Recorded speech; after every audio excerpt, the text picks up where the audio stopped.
Hello, hello, hello, hello. Am I muted? No, I'm good. I think everybody can hear me. Um, so we're snowed in, just so you know. For all of you living in more arid climes, you are not snowed in. Okay, so what this is today? Today we probably won't have sideburns. Looks like he has to work today. Um, but I got a couple of things going on. One thing is this thing right here, which is this is a character sheet for Old School Essentials. That is a commission, and my idea is I want to draw this kind of fairy character on the side and work it in. So that's a draft, and you can see there's a lot of text from the character sheet. So I got to do the typesetting for it too, and I've got to figure out where my layers are. That's the drawing. That's the layer that I want to get rid of. And then, hold on, I want to keep the drawing. Not that one. I've done a bunch of these so far. That one's good. That one we can get rid of. That one we can get rid of. Okay. And so this is for like a Dungeons and Dragons kind of game. And I can show you some of the other ones that I've done. But actually, instead of showing you the digital versions, I actually have several of these in the printed form. So this is Delver. And then there's also one called Runes. And they're kind of zine size, 6x9. And they're Kickstarters. And when they go out, he's been including these character sheets, and I do the art on them. I don't know if you can see them. They're whoops, that one's upside down. So I did kind of like the old-fashioned scroll work, and oh yeah, it's done. That's done correctly.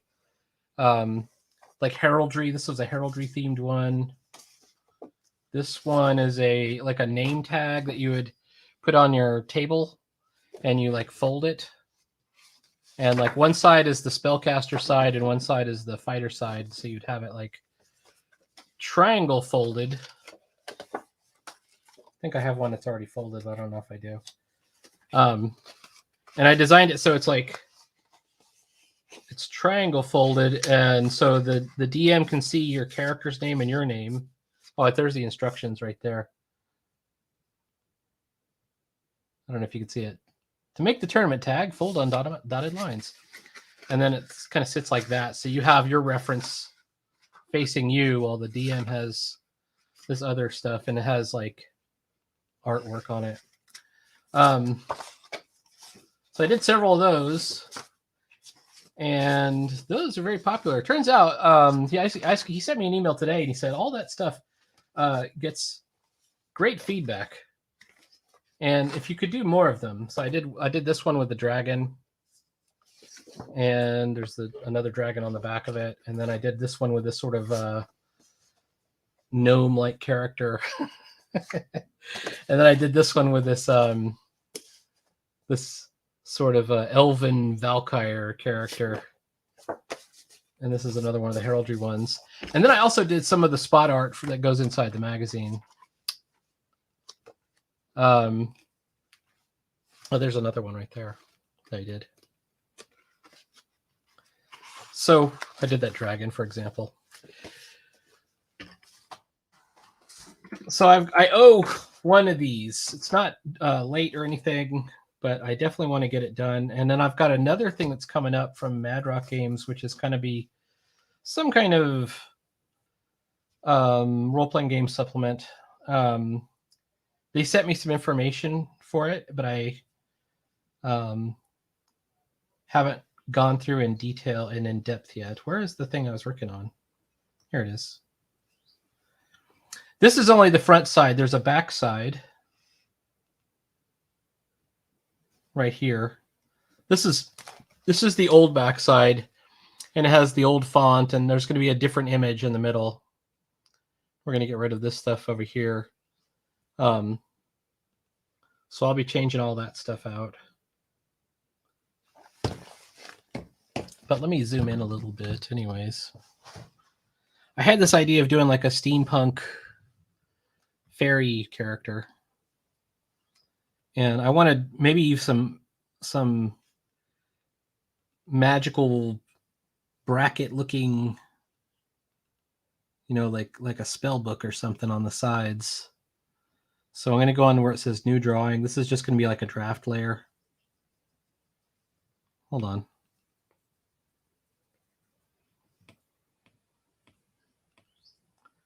Yeah, like that. I also have a thing that I want to do. I'm in comics class lately, and you may have seen some videos of me struggling through my Moon Knight script. And so there's another thing I want to do, and I already finished the homework, but I turned it in early, and I did that on purpose, because if you turn it in early, here it is right here. This is the page I did. If you turn it in early, the teacher can see it, and he'll give you some feedback, and some of his feedback is right here. Where is it? Okay, looks the same almost, although you can see this one looks a little bit gray. I'm gonna show you what he suggested. This is actually his notes here that I got, and he basically said, make this character bigger, change this character right here. So I've actually just redrawn him.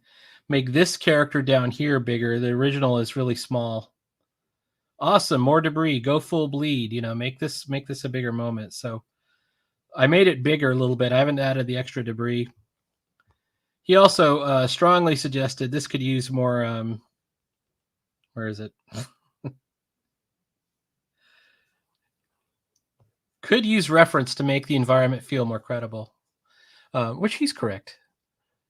I'm usually kind of I'm usually hesitant with the over reliance on reference. Not because I'm lazy or particularly smug about reference, but the real reason is that a lot of times when people say use reference, it's like code for, hey, get a SketchUp model and trace that, which I refuse to do. I'm not doing it. I don't care. I actually saw a thread on X that to me was super crazy, and it was basically Donald DeLay, who's a really nice guy. He's a great cartoonist, and he's like, and we're discussing SketchUp and 3D Elements, and if you don't know what these are, this basically you can go to a download store and get these 3D models and put them into your image, and then put it on a layer and then trace it. You can spin it or move it and then trace it. And that's how, by the way, most comics are done now, especially the ones in Clip Studio Pro. I would say most comics. If you were ever wondering, what is that look that all the comics have these days? It's a traced 3D model. All the buildings have it. Most of the characters have it. There's not nearly everybody, but it is, most people. And there are some people that still do it the old-fashioned way, that are illustrating. And Donald's like, he's trying to be nice about it. And he's like, yeah, they're a tool like anything else. I don't personally use them. Donald's a great cartoonist. He doesn't have to. And plus, he doesn't really have to draw realistic stuff. But most people trying to draw like superhero stuff use these 3D elements. Now, I'm more on the, I'm a fundamentalist anti 3D element guy. And I'm like, the correct way to use them is to not use them, to ignore them and to never use them ever. Just draw it. Even if your stuff looks wrong, don't use them. They're terrible. It's like looking at a PlayStation 2 cutscene. It's like looking at bad CGI. It's just terrible. And almost all modern comics are done this way, and that's why they are so bad. Well, anyways, so Donald's saying, use them as, you got to figure out how to use them. And he goes, and by the way, here's a, it was like a police car that he drew, and he drew this really cartoony looking police car, and it was like a Flintstones car, and it was really funny. And he had like a picture of a real police car next to it. It was like completely, boring real police car. And then he had this kind of cartoony, Keystone Cops car. And he's like, so, it wouldn't really affect me. And then somebody actually goes, well, the best way to do that is, and he whipped up this stupid looking 3D model of his goofy little, bedrock Flintstones police car. And I was like, what are you doing? You think that looks good? I don't know. I was very annoyed. But I do like the way my page came out.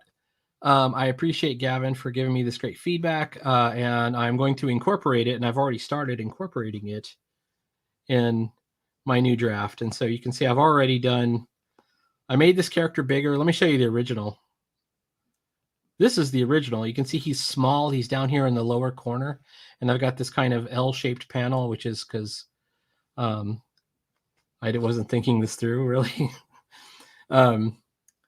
So in the new version, he's big and he's taking up most of it. I could even make it bigger. I don't want to cover up this guy on the other side though, because I want to make sure that we show both. I followed this one, which was about making this panel bigger. I even dropped the speech bubble. That's the first time I've done that. I really love it. I like that idea. And then on this one, because I had Moon Knight facing the exploding barrels, it looked like his note was something like, let me show you what his note was. It says Moon Knight closer to foreground, adds depth. And it says, it looks like he's grabbing the explosives. So in the original. So I'll show you the original. It looks like he's actually, because he was actually facing it.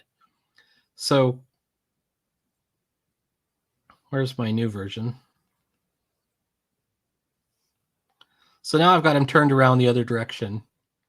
And I'm just got this exclamation point. And then he said, make this one bigger. I think the original one, you can see he's small. The little character is small. And now it's big. So you can see that's the difference. So that's what I'm going to be working on today. I've got these two things. And now if I have time, I will do even more stuff. I've got to do a Corbeau page. It's page 11 is what I'm starting right now. And I have not started that yet. But I really want to do this character sheet and get it all nice and done. There it is right there. You can see there's my little draft layer of my fairy. And this is supposed to be like some kind of steampunk clockwork or something. And these are supposed to be like alchemy bottles or something. So we're not in color. So, on one of these, their whole reason for existing is to be inexpensive. And just as an add-on in Kickstarter, it's like an added value thing. And because I've done so much at this point and they've gotten such good feedback, I was going to suggest to them, why not do, the next time you do a Kickstarter, or even not even a Kickstarter, you could just put it on DriveThruRPG. Just do like the Delver collection of character sheets and just do like a little book of character sheets. If we get up to 16 pages, I'm sure it will sell. I think it would be cool.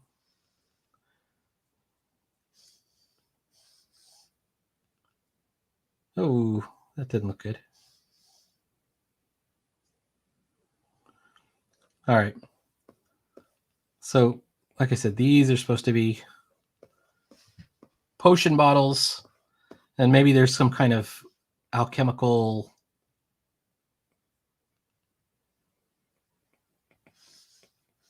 tubing and, like she's brewing potions or something. And it's steampunk, right? So, of course, there's got to be an element of science in here somehow. Also, when I did her hair, I want to have these roses in it. Like she's got these flowers, and then like here's the wings.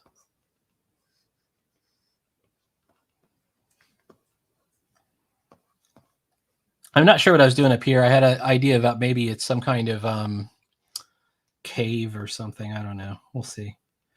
But maybe the brackets and the the form here is copper pipes or something, or well, I don't know what. Name, class, and title. My problem is, hold on.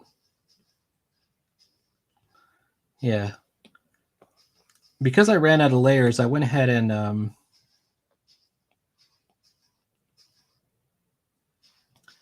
made them all. This is all one layer. So I can, as long as I don't resize anything. If I resize, I lose. I'll have to like redo the typefacing. But new drawing. There we go. Level and alignment. Which one's that? It's this right here.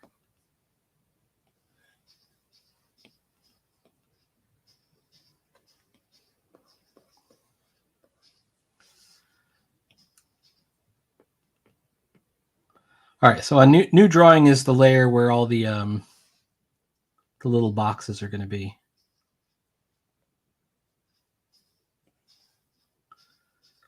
Oh, and then the other thing is we're snowed in right now. I think I kind of like hinted at it. The snow came down on Friday. I had already told them at work. I said if it's like even a little bit of snow, I'm probably not coming in. And then it turned out to be a lot of snow, so nobody came in.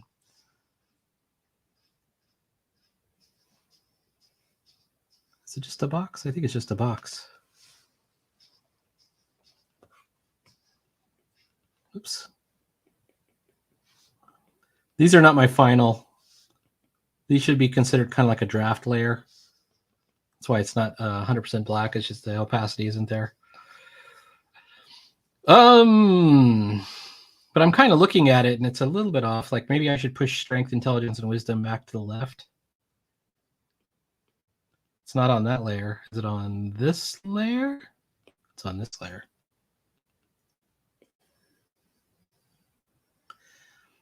So your standard Dungeons and Dragons character sheet. Where is it? New drawing. It'll have the stats, but it'll also have the place for the bonuses for those stats. You know what those stats mean. Actually, I like this so much, I'm going to copy it.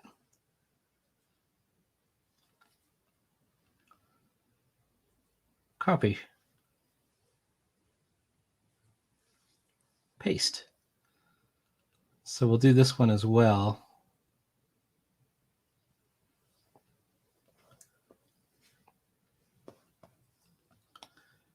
And this is kind of how I did the other one too. If you look at, especially the heraldry one, because you can see I went, you know, really elaborate with decorating all the lines and everything. So I'm going to do something similar here. And at some point I put in, you know, the logo.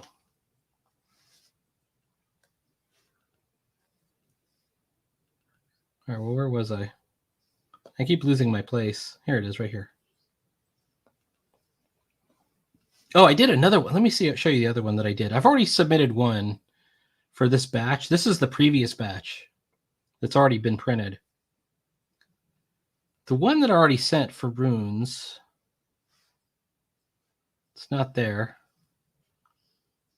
It's not there. Those were for tunnels and trolls.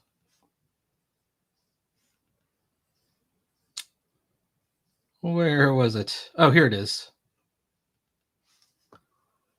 So I did this dragon. And this was the back side of it. So this is pretty simple. There's not much stuff going on here, and I had plenty of room for a little picture. But on the front side is this dragon thing right here. So that's the runes one. Now runes is kind of focused on this other version of it called Shadow Dark. So it's a little bit darker, grimmer. Old School Essentials is a little bit more commercial. I don't know. It's hard to explain. Or a little bit more general, I think. Maybe that's the word. General fantasy. At least that's my sense of it. All right, where was I?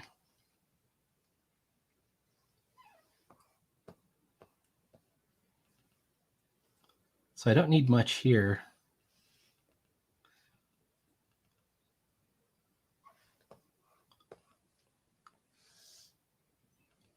And you could think of this like if you're, if you don't know much about role-playing games, but you've played computer games, it's kind of like that. When you get to that one screen, you hit escape and you look at your character sheet in a computer game. It's a very similar concept.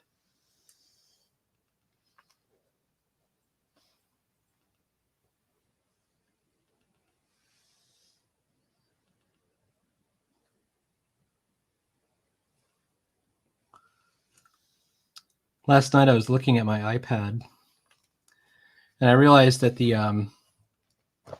this is the case is super frayed, like it's coming apart.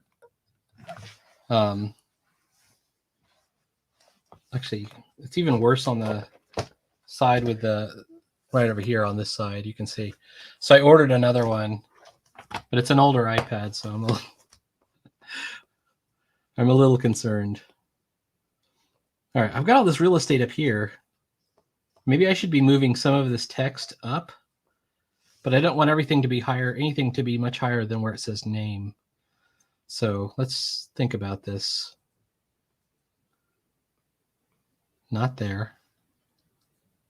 Oh, that's inserted image. So we can take inserted image and new drawing.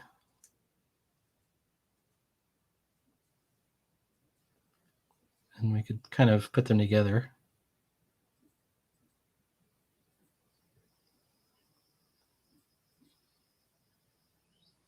Initiative bonus can go away.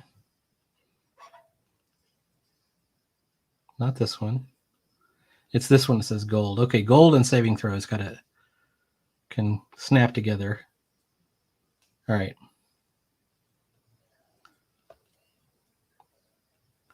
Let's take hit points. And all this stuff. And move it up a little bit.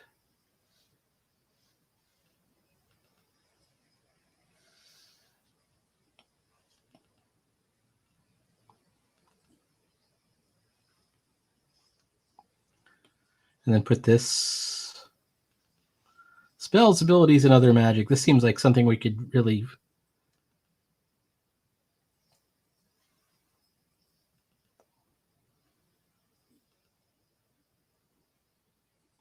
that should have its own box.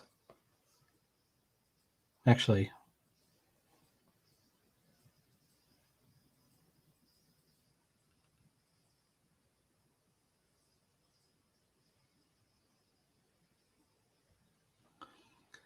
This is very similar to the kind of skill that you need when you're doing paneling on a comic page. Con mod for your hit points. In a way, I'm pretty well suited to this because I know the game's armor class right here. I know the game, so I know what I'm. It's not like I wouldn't know what I was missing. Where is it? It's got to be under new drawing. Okay.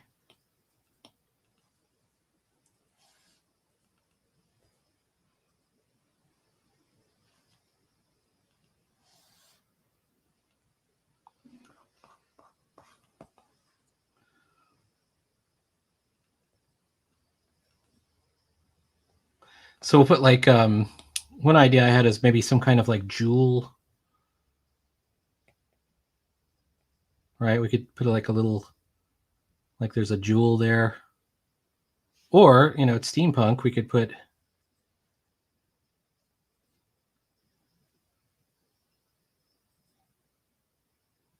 some gears.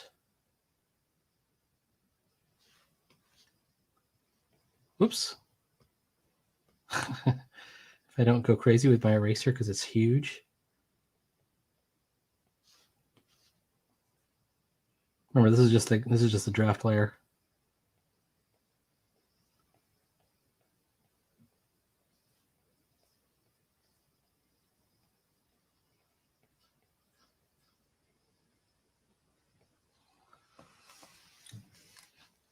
And it has, you know, some kind of mechanism in it that makes it seem almost like the character sheet is being spontaneously generated or something.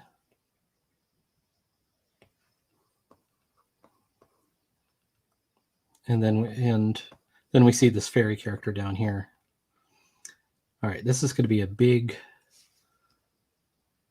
box, and we don't want it to interfere with her head too much.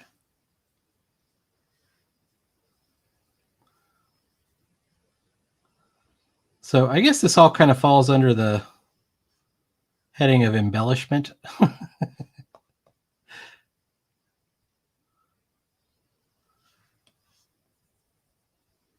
Remember, this is just a draft layer. All right.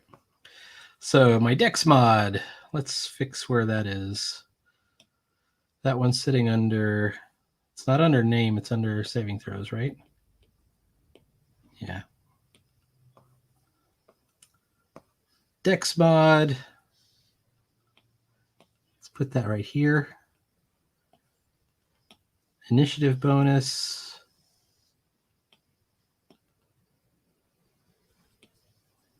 Reaction bonus.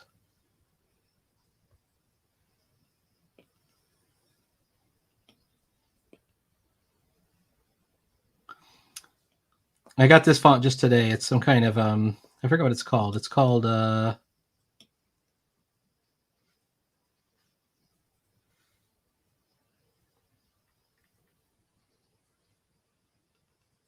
Starship Inline Grunge.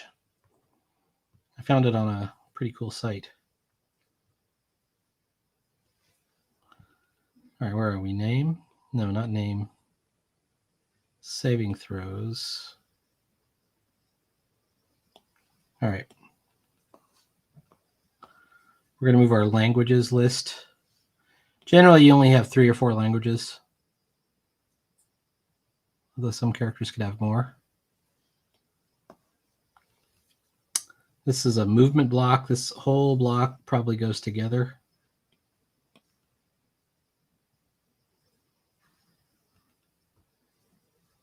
Wait, does encounter its own? Yeah. Okay, so encounter and saving throws. Most text.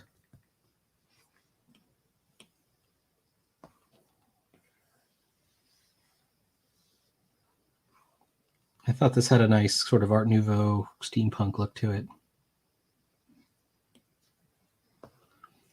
And then gold.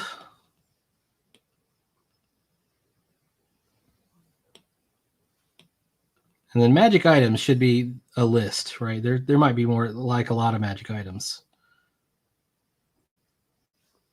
So we're going to create like a little box down below that's going to take up, you know, a big area. Oh, no problem, Miriam. Nobody. Have a great evening, weekend. All right. Where am I at? New drawing, new drawing.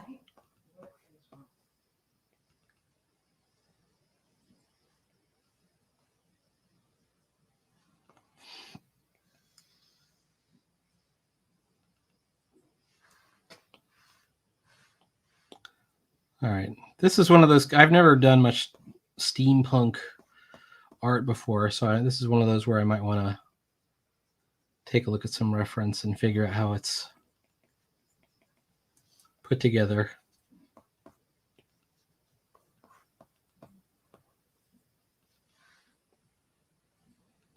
This might be like a lens she's looking through on an armature.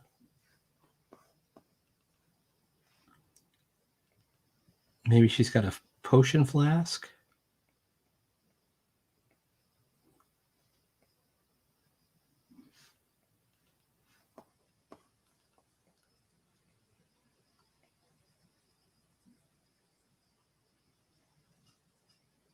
Something like that.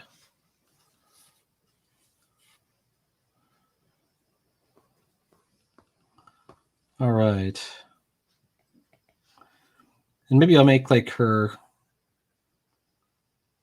The sleeve will be like flower petals. She's like a flower fairy, kind of.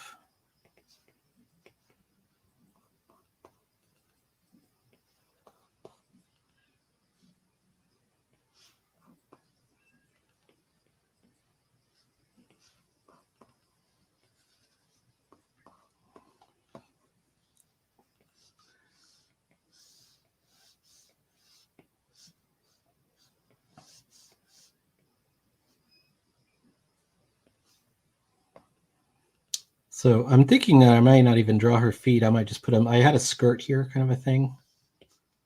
And I think I might just draw the skirt. But also, I gave her this bag. She's got a bag where she's got her alchemical gear in. And then maybe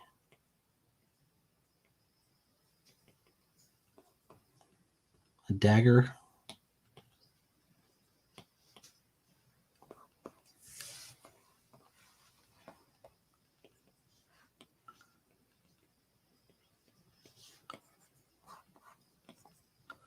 So this is a pretty good start. All right, let's break off this saving throw area.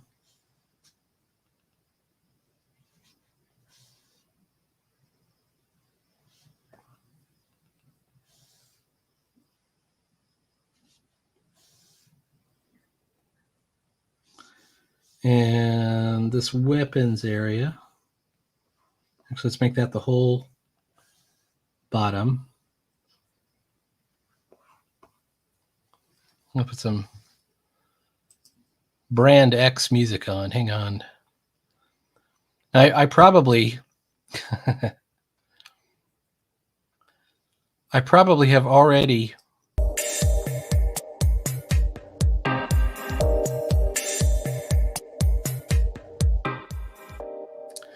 I think I might have gotten copyright struck because I had that whole scene of Starbrand in the intro.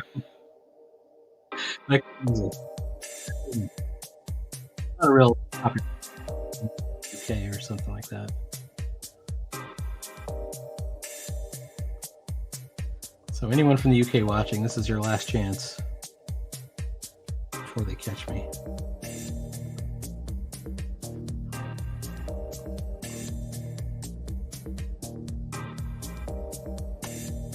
Actually, I'm not even 100% sure. It's an old cartoon.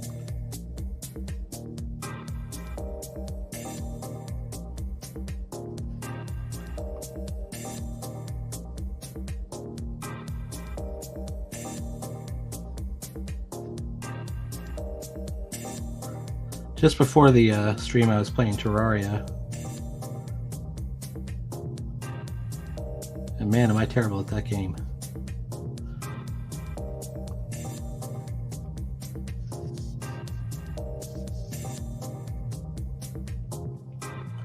Should she have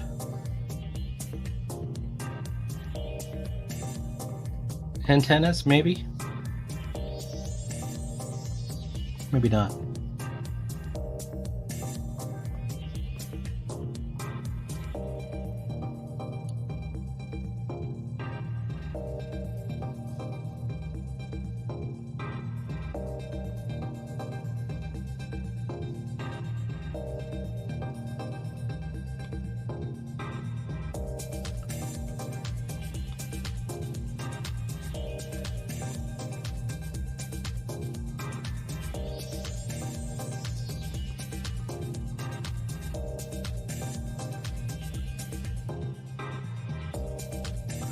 This is some kind of a brewing stand looking thing.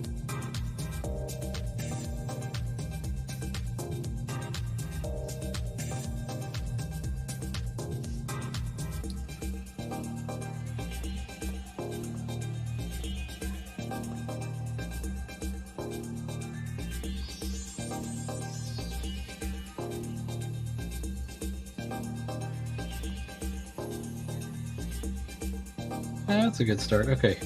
So for magic items, we're just going to do like a big open box right here.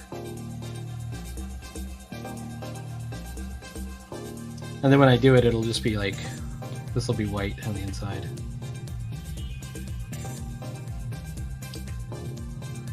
Maybe she's on a root, like a tree, like a I don't know. She's sitting on this kind of twisted forest root. So that's the whole thing with steampunk. You've got to kind of mix the elements of magic and science somehow together.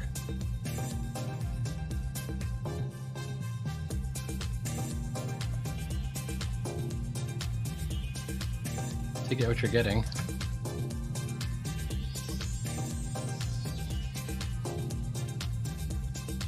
Thank you very much, Dentutu. Yes, those intros, they are getting more majestic.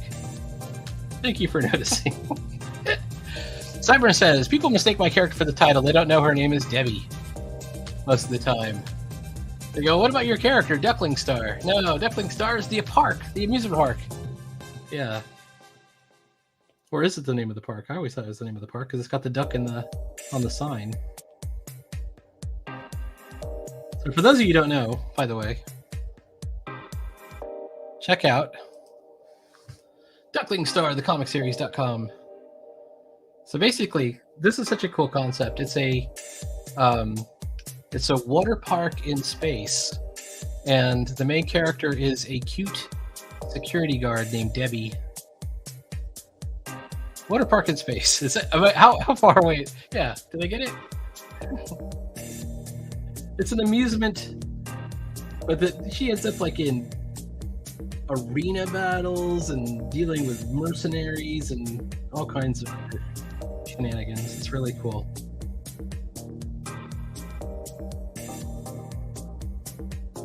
All right.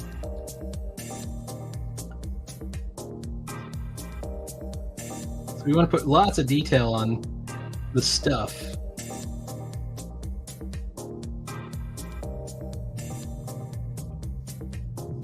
There's our tree branch, and then how is this? I've got this floating in the air, so we got to put some kind of table, three-legged stool of some sort. Yeah, like Splash Mountain, and we have Big Splash. We call them water parks. Similar idea in the U.S. And in Texas, pretty close to where I'm from, there's one called Schlitterbahn. And the reason it's called Schlitterbahn, which sounds very German, is it is German. It's a German. So hard to explain. Does anybody know Marcelino? He hangs out at used to be on the old Discord, and he's on the Gilded. But he's from New Braunfels, and New Braunfels isn't far from where I'm from. And New Braunfels is a German colony in Texas, or it once was. So there's a lot of German people that still live there. And so you there's lots of German restaurants. That's where Shiner beer is made. Oh, you were going to work at a water park and the bushfires happened. I didn't realize that. That's kind of interesting. Is that where the story came from? Like the inspiration, or at least one of the inspirations for it? I know one of the inspirations is Dirty Pear and kind of, or Cutie Honey. Well, anyways, so this German colony is the reason that we have flour tortillas. The Germans, this is from the 1800s, brought flour and their own, and sausages like barbecue links and stuff to Texas, and it became like this big thing. You know, everybody loves flour tortillas. I love flour tortillas. So I did not realize until recently, as of a couple of years ago, how German that place still is, because we were there for vacation one year. I wasn't even really a vacation, it was to visit my parents. And we traveled through San Antonio through New Braunfels, and the hotel we stayed at, there was like a German-speaking person at the hotel. And when my parents bought their house, they actually bought it from a German person. German, the Germans.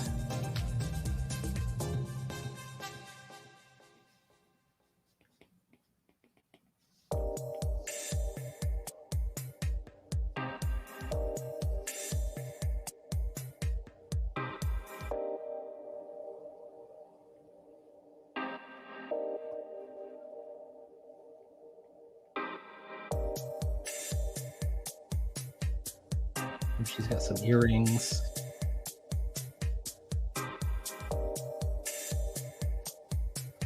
So, hang on, I'll drop the banner. What am I doing with this shoulder? That one looks wrong. What if I take out... I'm just going to do the skirt. She's going to have like a long skirt.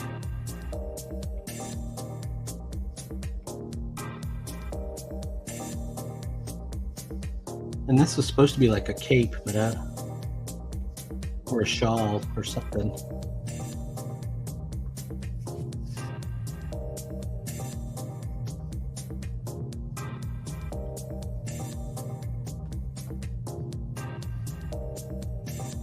Oh, crud.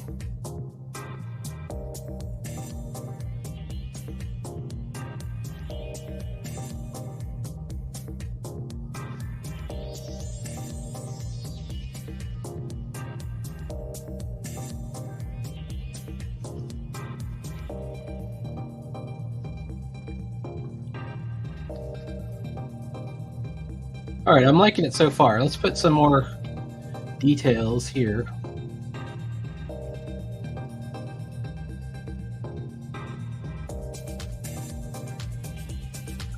I kind of like to work the whole page just because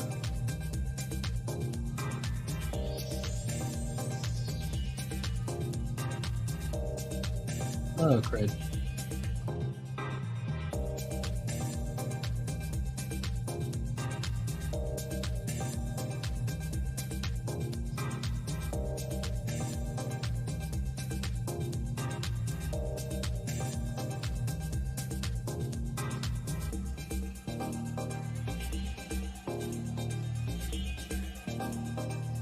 It's going under, that one's got to go over this one.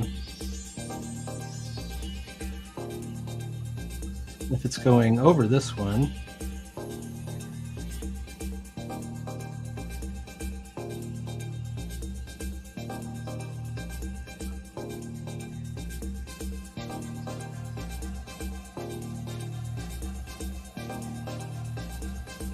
I don't like that one.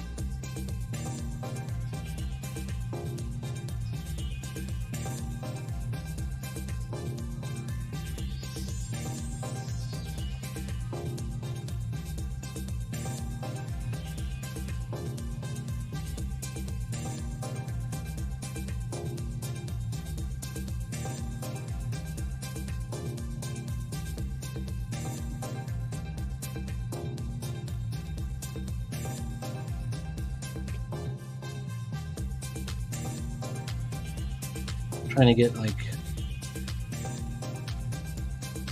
come on, perfectly gradiented. It's not doing it. All right, try again.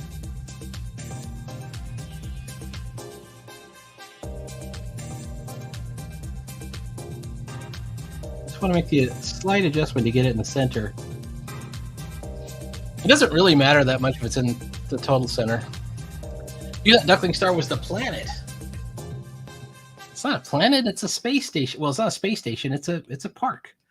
It's an orbiting, space-based amusement facility.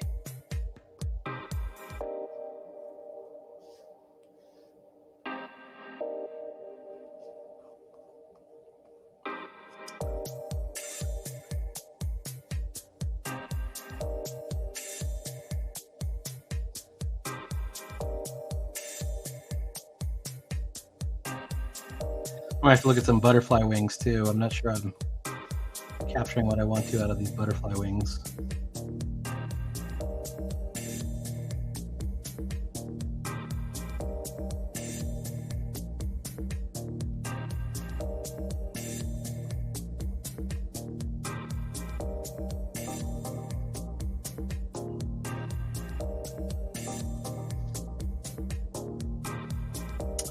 So her bag would have to be decorated as well, right?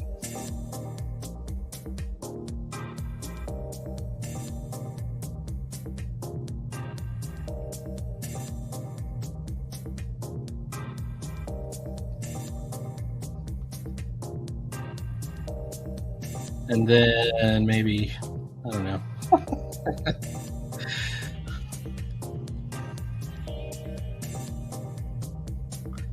I just imagine her as some kind of D&D adventurer, so she's got kind of a ragged dress, maybe some sandals.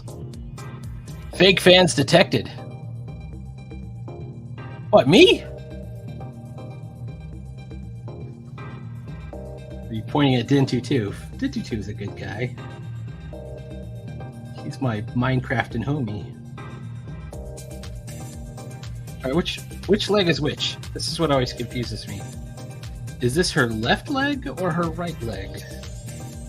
It's important. I think that's her left leg. Or no, it's her right leg. And I gotta use my trick. Okay, so the way you draw toes is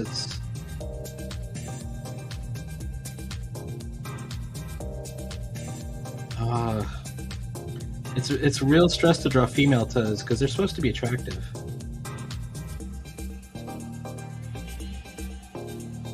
Perhaps I'm revealing too much about myself when I say that. But no, they're supposed to be attractive. Learned that from, I took a course on character design from Maria Sanapo. And she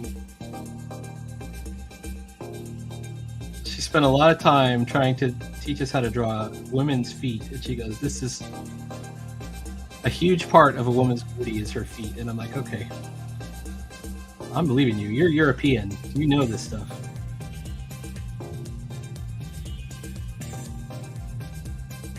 Made her feet too big? I think she looks okay. She looks kind of like Tinkerbell with this kind of raggedy.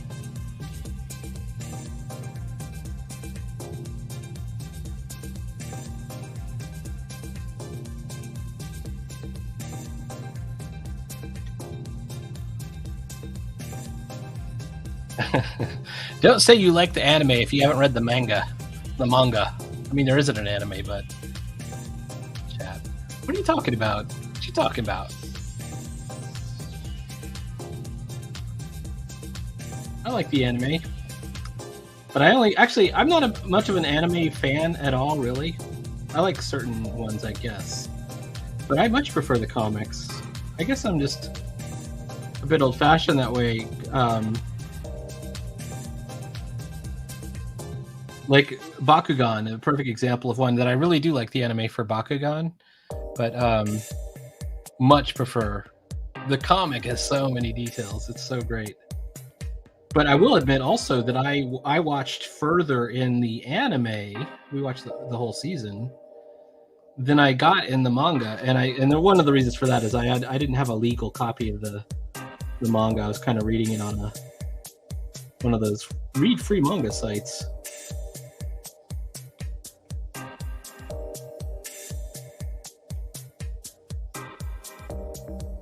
But quite liked it, and it led me to the anime. Like I would never have touched it. I never would have watched that at all if I hadn't read the manga and just really gotten into it.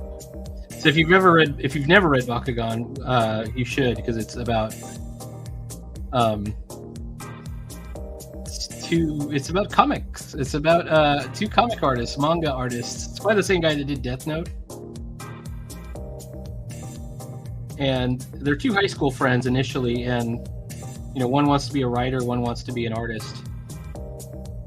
And also, they both have girlfriends. Or no, do they both have girlfriends? At first, I think it's just one of them has a girlfriend. Yeah, one of them gets a girlfriend later on, and they get married, I think, too. Yeah. But that character, who you would think would be very annoying, it would be like, okay, look, their dream is to create manga and all this stuff. She ends up like That's kind of a cool character too, because she really does, like, she even helps out. She becomes kind of like an inker or something. No, once the voice actress, her dream is to become a voice actress. That's the other girlfriend, yeah.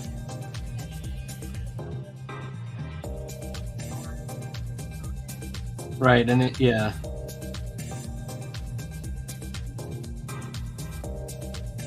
Let's make that into a potion bottle too.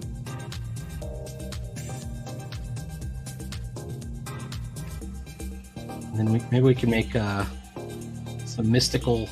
So that looks like old school D&D art to me a little bit. This lady over here. All right. So what we're gonna do? I'm gonna take this and we're gonna drop the opacity out, and then we're gonna take another layer. We're gonna call this inky. And we're going to try and get some of this in here as the real version.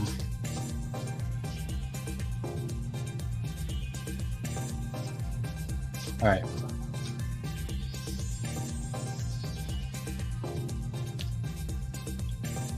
Let's see, hang on. So now we're on the real ink layer, and everything I do is going to be final, so I got to be careful. Maybe there should be.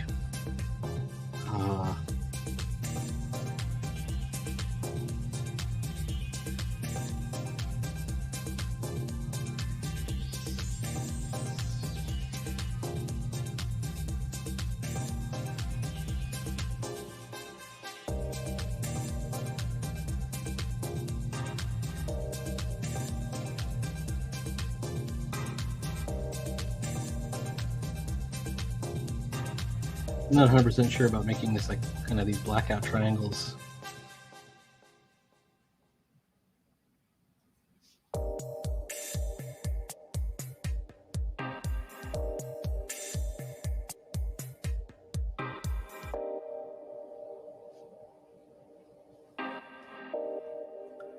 But what else can you do? Okay.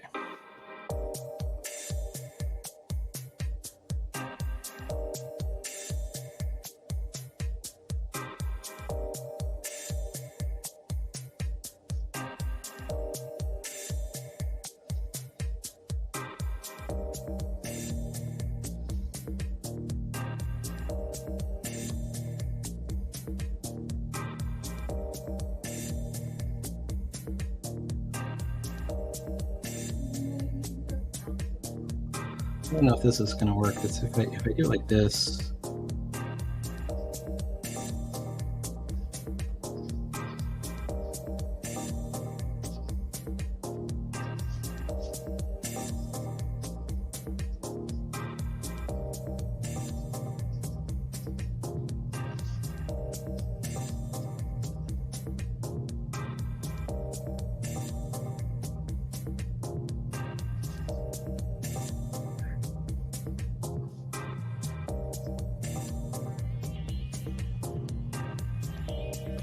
Let's take the drawing out of it. I am not 100% sure on this. Let's see.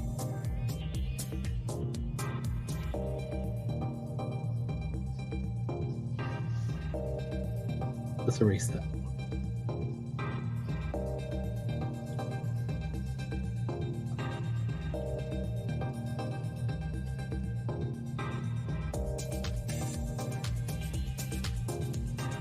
Yeah, Cyberman says, I like reading manga. Normal superhero comics can be confusing at times. Yeah, and this is, well, are you talking about the old ones or are you talking about the more recent ones? Like, in the last 30 years, I don't think nice superhero comics have been made at all. Like, at all. It's too confusing. It's confusing to me, even. And there were several that were just never that great.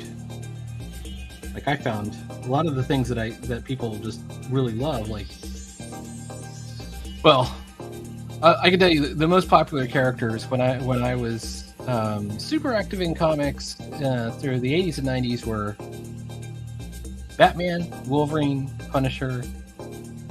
When I was a little kid, it was The Thing from Fantastic Four was super popular. The Thing and the Hulk.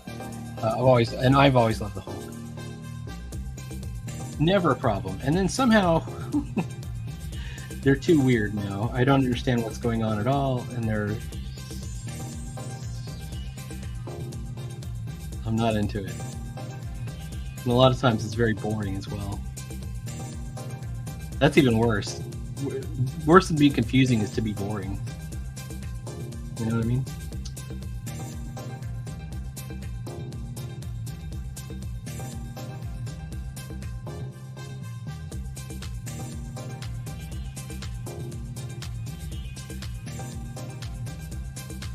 I don't think I like that at all. I'm just trying to figure out how to get it.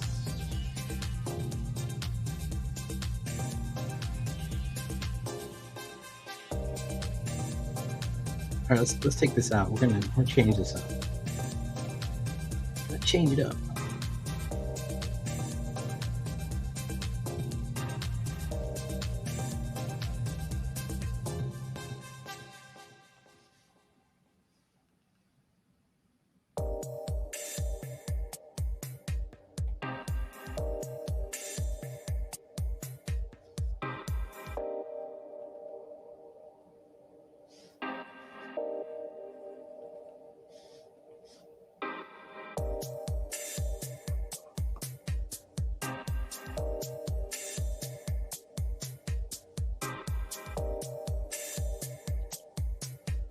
All right, let's see what it looks like. How's that look? A little bit better.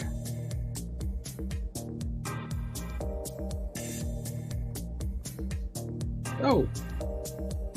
I erased it just when I thought it was going good.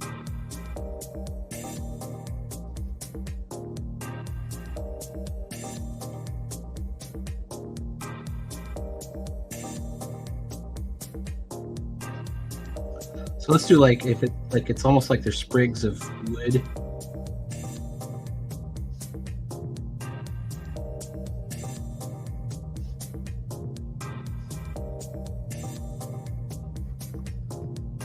Coming off of it, like it's carved from living wood somehow.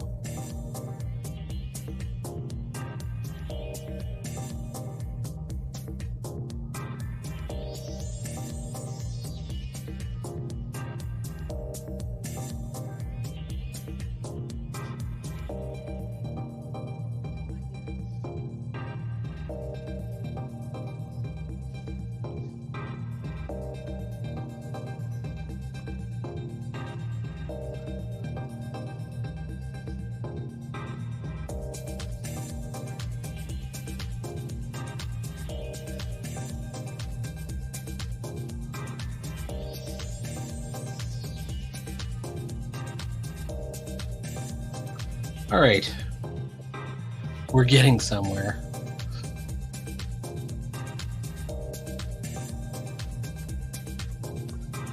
All right, what do we do with the rest of these boxes? There's boxes that are supposed to go throughout this entire sheet. I wonder if I do like one right here. Level and alignment.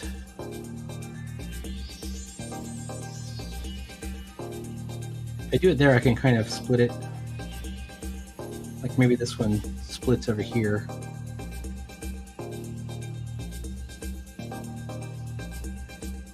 And it's the same kind of like it's a living tree, so it's got little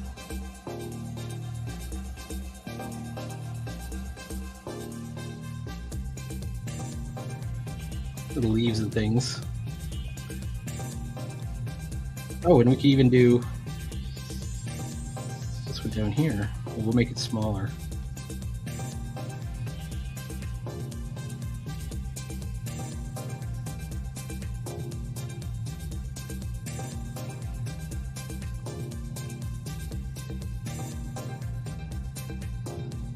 And then it's kind of a matter of like kind of figuring out how to make everything work together. Like up here, there should be another leaf coming out, right?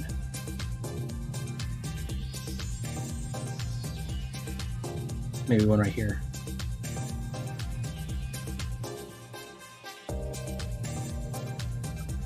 The scary thing is you can overdo it. Like I may have already reached that point. You can make it too tangled, too complicated,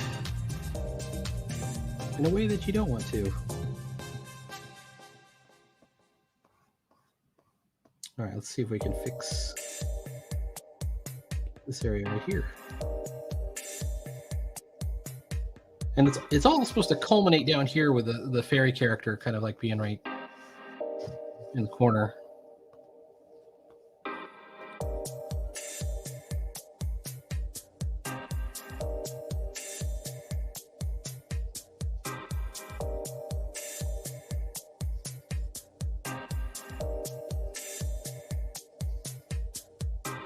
Let's use a bit of that.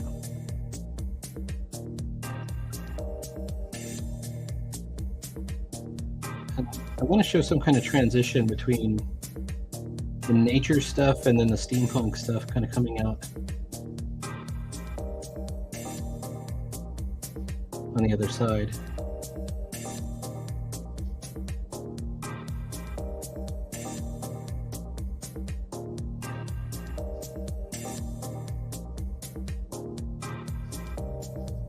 Let's make this transition into this.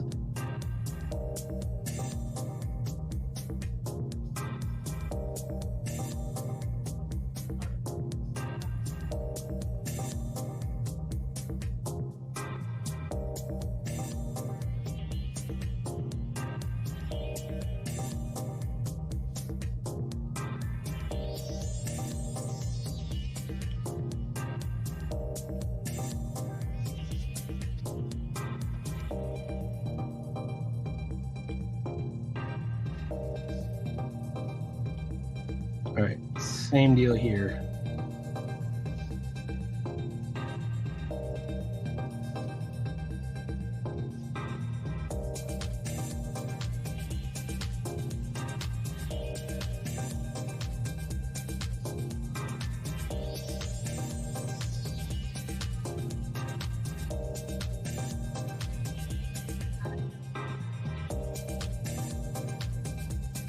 We might even put like some bugs crawling around on it or something, like a bird nesting in it.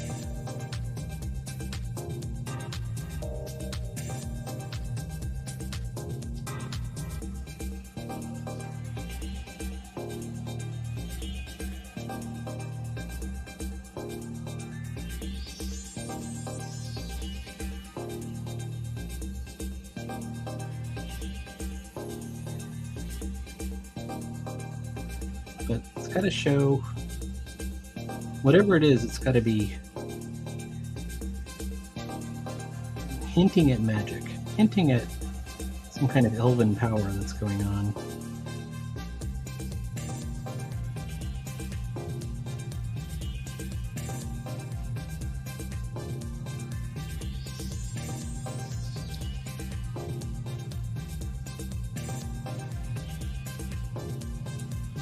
Let's do like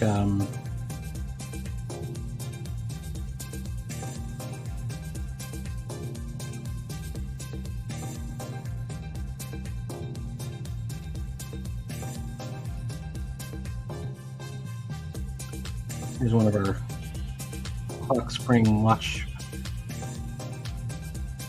clockwork pieces.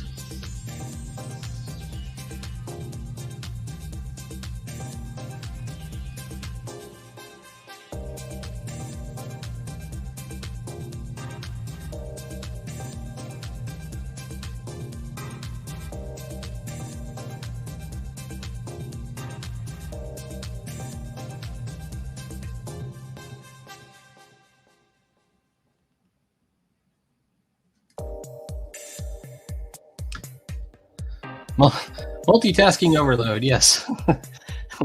Looks great. Now this is a D&D character sheet, Paul. Thank you very much. So there's the art part. There's the traditional art part. But it's going to be a like a decorated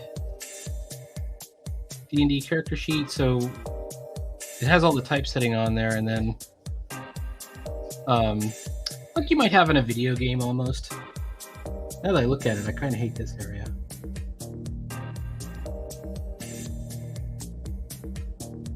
might do like acanthus leaves or something coming out here.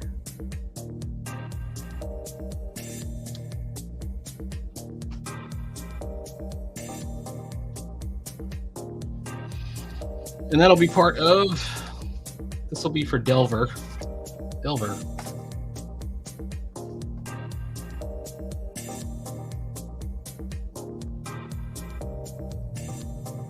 I'm going to make this, where is it? New drawing. I'm going to make this side go down all the way down to the bottom. So I'm going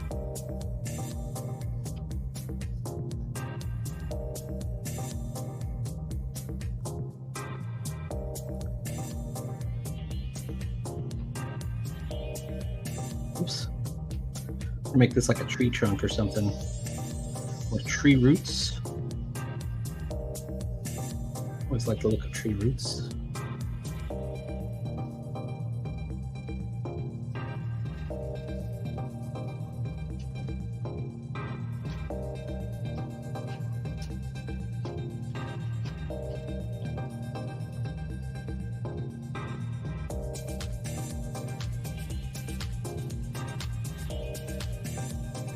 I'm a little worried about some of this getting caught up in the trim.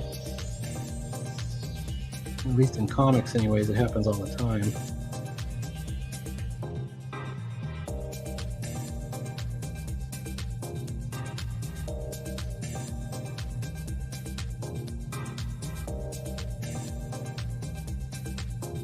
Oops.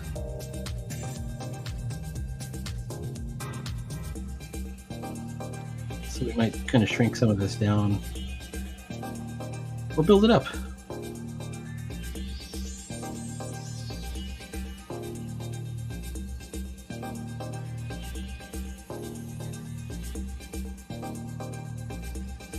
What is Delver? Delver is a old school RPG resources for GMs and players. This is actually not my project. It's a guy named James Floyd Kelly. And I got hired to do some of the art for it. So some of the art that's in this is one of the old ones. I'm doing it for also the upcoming issue. And where are we? New drawing.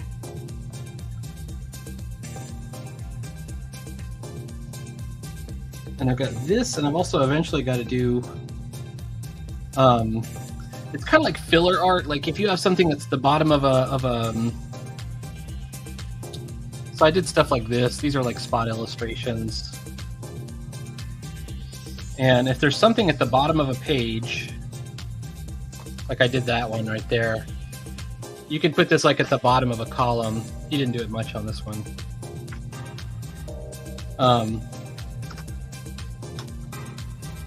And it kind of fills out it's a spot illustration. Yeah.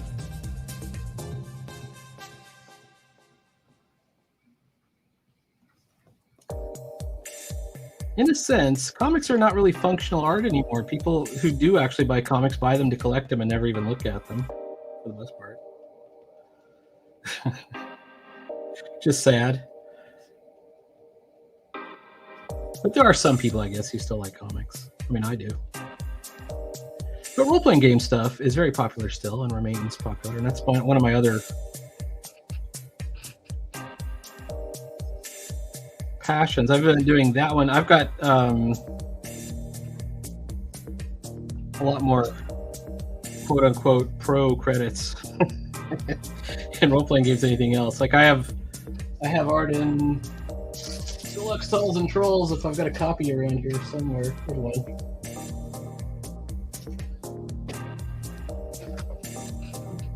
This is, have you done concept art? I really haven't done concept art, but this is Deluxe Tunnels and Trolls, and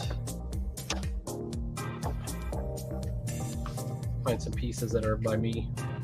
You can see I'm in the credits and stuff, and there's runes. I did some stuff in this one. None of this art is mine. This is the same kind of thing. This book is falling apart. I did that. I did. There's a pretty good picture of a lizard warrior and a throne that I did. That's in here somewhere. This, it's pretty consistent. I think AI is going to kill that, though. Luckily, we have some people who still like the real art. So.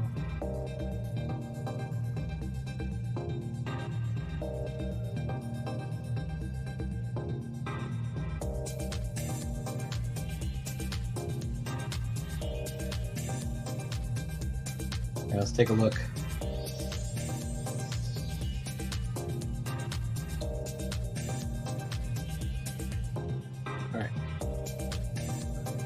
I'm trying to do this Clockwork Fairy lady, and so she's going to be over on the right side. Like, it's all going to transition down into that. So for concept art, I was kind of interested in it, but what I found out is the key skill for most concept art, at least that I could figure out, like I was kind of interested in doing it, is something that at the time was called photo bashing, where you would take, a photographed image of an ancient building or something, and then you would add in some sci-fi elements or something, and you really did have to know how to draw and everything, but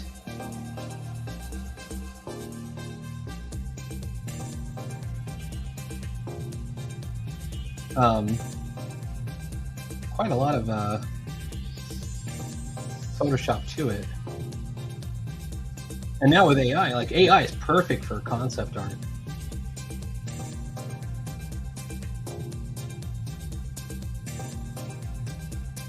Not that I love AI or anything like that. I think it's fine. AI is fine. I think there's limitations that are not being understood with it. Like people who think that AI can be used for comics, they don't realize they don't make the characters look at each other. The characters don't truly interact. In the Eisnerian sense, they don't have any real life to them. But neither does the comic art that's being drawn today. Like if you look at all the concept art, it's mostly done with these sort of traced 3D figures in SketchUp. And they all have this look, the CGI look to them. So I think if comic people are complaining about AI, they kind of did it to themselves in a lot of ways by making it so replaceable. Real comic art looks illustrated. It looks, you can tell a person illustrated, It's like what we chose instead of comic art was sort of painterly, web comics looking art.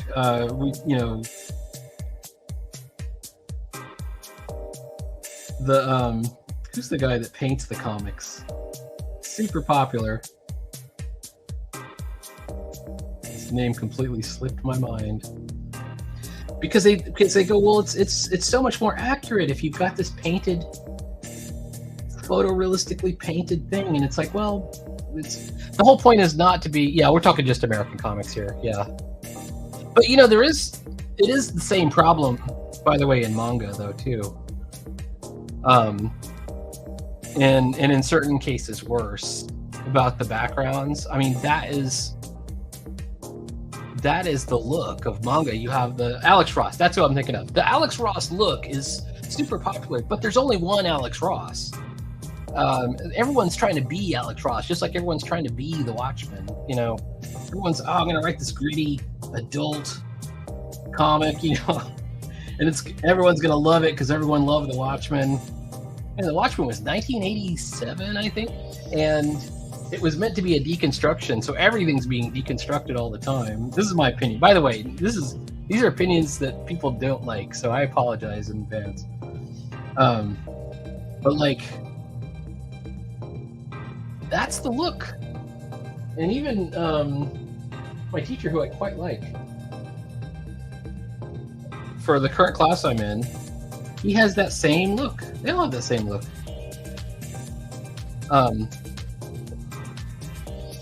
When you look at an illustrated comic, like, hang on for a second, I'll show you.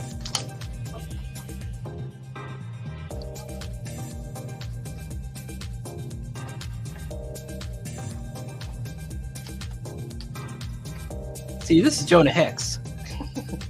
And you can tell a person illustrated this. You could, like, AI can't do this. It can't make the characters, because these are not accurate. These are not 100% accurate. These are depictions. But what's important is that the character is, it's consistent with the universe that it creates, right? That's what it is. Just like if I picked up Sergio Aragon's, it's consistent with the universe it creates. You know, Gru the Wanderer. Gru the Wanderer is a great comic, right? Or Donald Duck. Donald Duck is consistent, right? I can show you another example.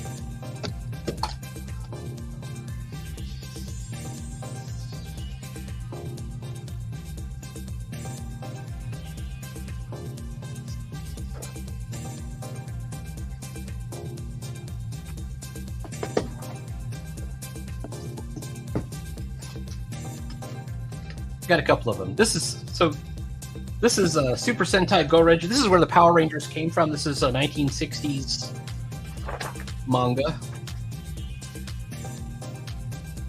and you can see where the manga look kind of how it evolved over the years. But like look at that leg. It's not a real leg, but it's 100% consistent with what's going on. And you could go, oh, well, that's a manga. It's not serious. It's not for little kids. You know, this is the Power Rangers. This is a gritty comic. Like, by the way, like the stuff that goes on in this comic is pretty intense. Like, where's this one scene where he has to shoot his friend? I want to find it. He figures out his friend betrayed him. It's in here somewhere. It's so great.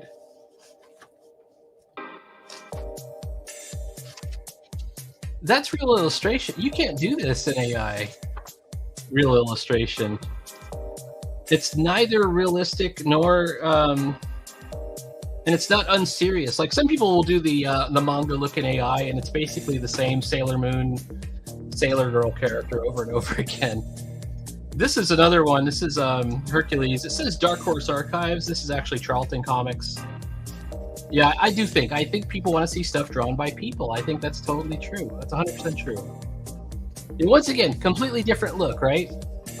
But that's the look of this universe. And this has got, by the way, what's his name? This guy lived in my neighborhood when I was a kid. Let's see if I can find him. He's mostly known for like war comics.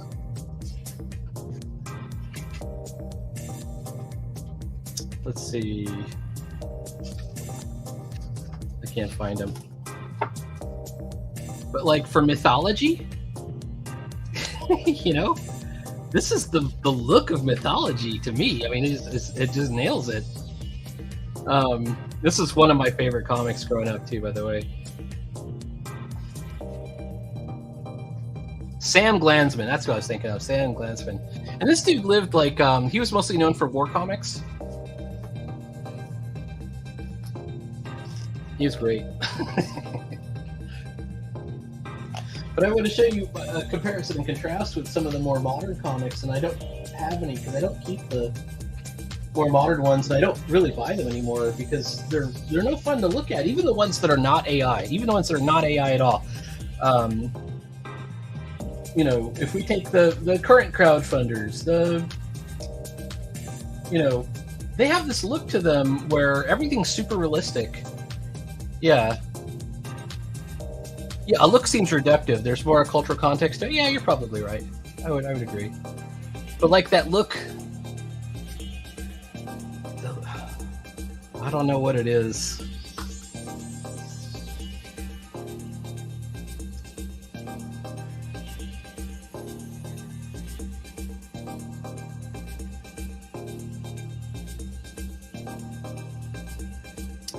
I'm trying to think of the one manga that seems super digital to me. There's a lot of them that are out there and that have the same, I consider it to be the same problem, where everything's symmetrical. The faces are very symmetrical. There's not a lot of expression in the faces. It's not true of all manga, it's just a few. I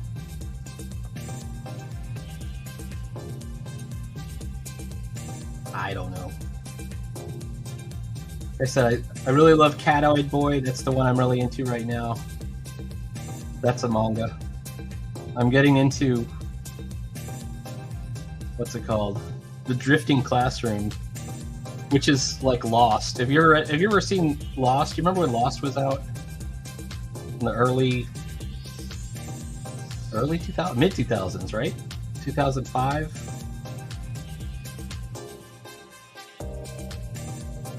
or so. Lost was crazy. That's kind of like the Drifting Classroom to me.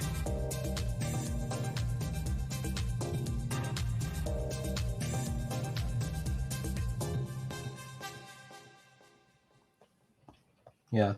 No, I love that. Yeah, don't take that as me dissing manga. I love. And once again, I'm pretty particular about my mangas. I like the older ones. I love the Go Ranger. I love. It's really the creators that you follow. It's just the same as the Western comics. This is Ishinomori, Shotaro Ishinomori. That was Tezuka's assistant. Love Tezuka as well. And then the other guy that I really like is Kazuo Uematsu, whose Cat-Eyed Boy is super awesome. It's pretty cool. He's like 85 years old or something like that, and he's still making comics. He's still like, he just announced something. And I didn't realize that he was still around, but he's still around. But like his first work is 1954, his first published comics. So it's almost as if like, if we had a golden age comic guy that was still doing comics today, that would be the equivalent. And we do not have that.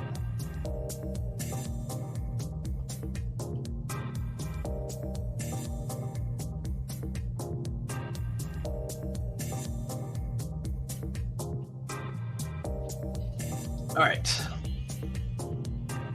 Is it coming together? You didn't get sucked. Oh, Lost was great. Lost was so much fun. People were so mad at it in certain ways, but it was a good time.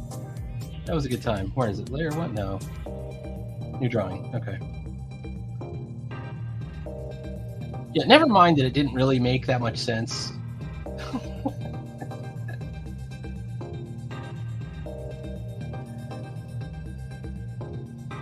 It was cool as heck.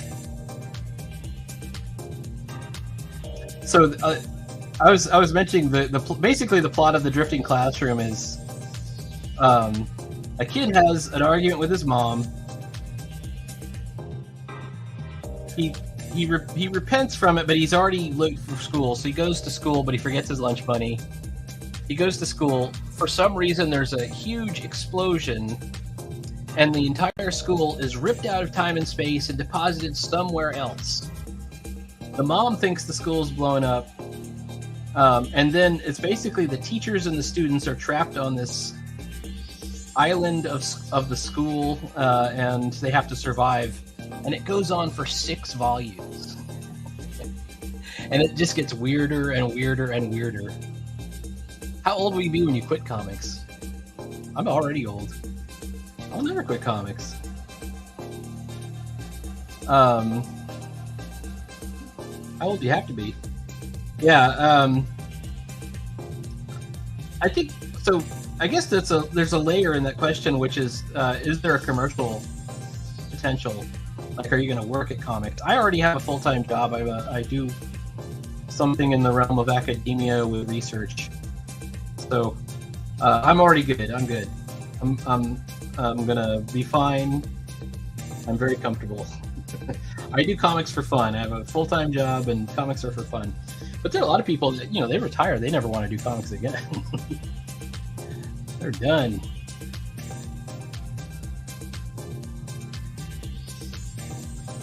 But I have so much fun with it. I really enjoy it, so I don't think that'll happen to me. And it just gets easier and easier, considering all the things that you had to do before. Before we had digital iPads and such. It just gets easier and easier to tell stories.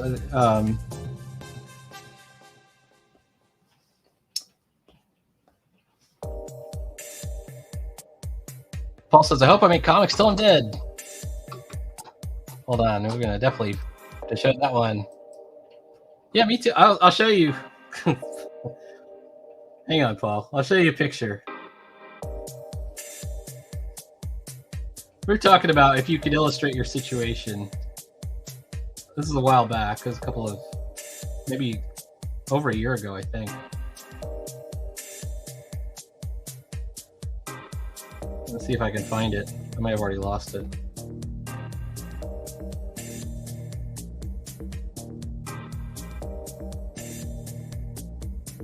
Where'd it go?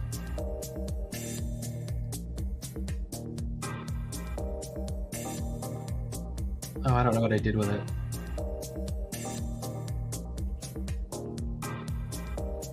Every once in a while I find it and I forget I ever had it. But I have this picture about trying to beat the clock and, you know, get comics done before it's too late. Not that one. There it is, right here.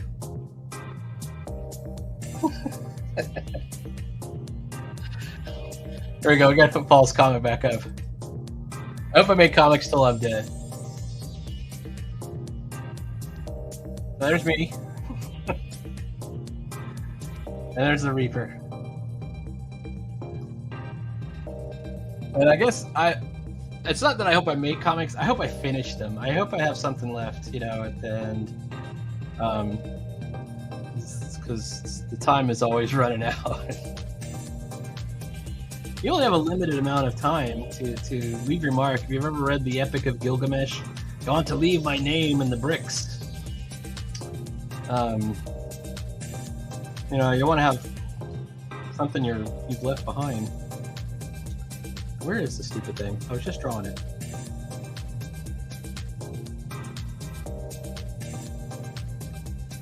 These are all the character sheets I've done for that guy. It's over here. All right, here we go. Hey, that's looking okay.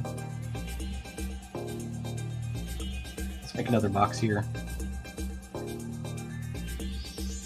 So there's no time to goof around. If you have a bucket list of 50 things and you don't have 50 years to live, you better start knocking things off the bucket list. I didn't do comics until 2019. I mean, I was already a drawer, but I wasn't a comic artist, and I wanted to do it, and I had figured that out kind of, but I didn't really know what I was doing or how to do it until I saw mini comics. Like once I figured out how mini comics worked, that was basically from Marsh Makes Comics' video. Then I was ready to figure out all the rest of it. And right now, research is so you can learn anything on YouTube. That was Monkey Wrench's joke. I went to the University of YouTube, you know, the YouTube art school. That's the joke he was always making. Which is true to a degree, but there's nothing that substitutes for learning from a real person. You know, getting real feedback and all that stuff. Yeah, time waits for nobody. Totally true. Completely agree with that.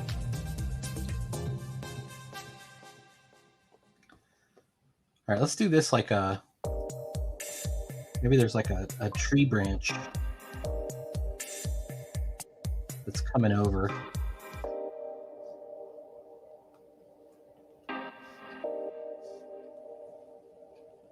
And then this is like a frame.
All right.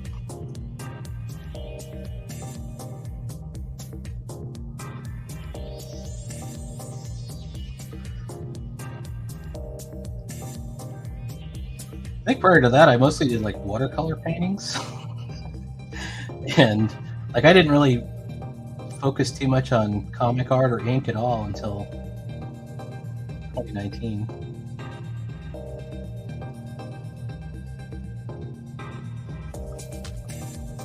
Oh, let's do.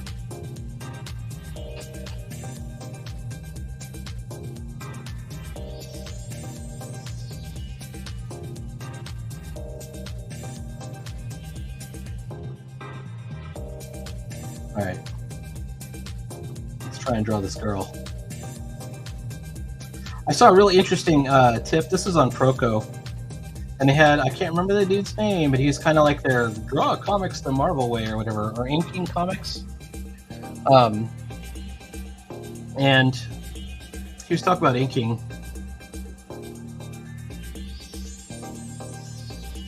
And he said, if you're drawing this line, don't draw it like slow.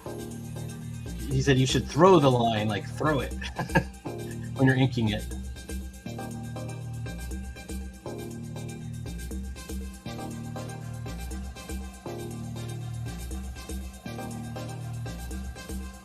I don't know if that's going to work. Woo.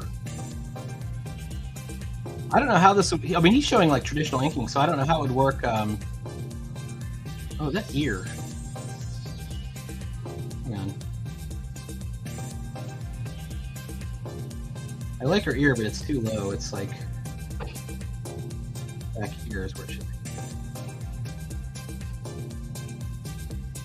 Like, how would you do that with regular ink?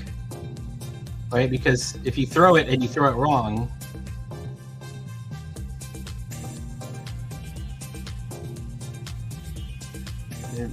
I mean, you get two corrections in ink. The first one you can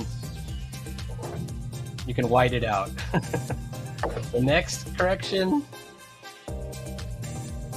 I think you could maybe white it out one more time, but after that, you're gonna have to do a cutout or a splice or redo, start from scratch.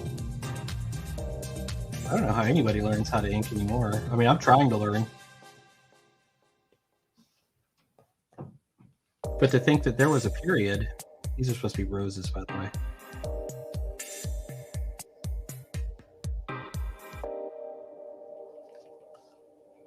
Where you had to learn by trial and error.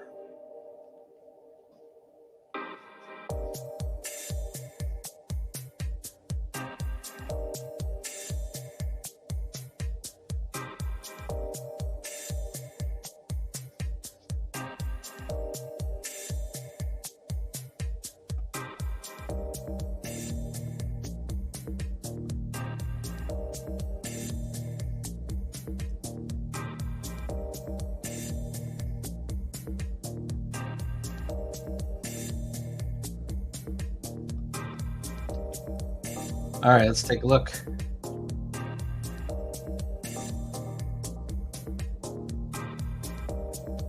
All right, we're close. I don't know. There's got to be, like, this part of the page is going to be in use by whoever uses this character sheet.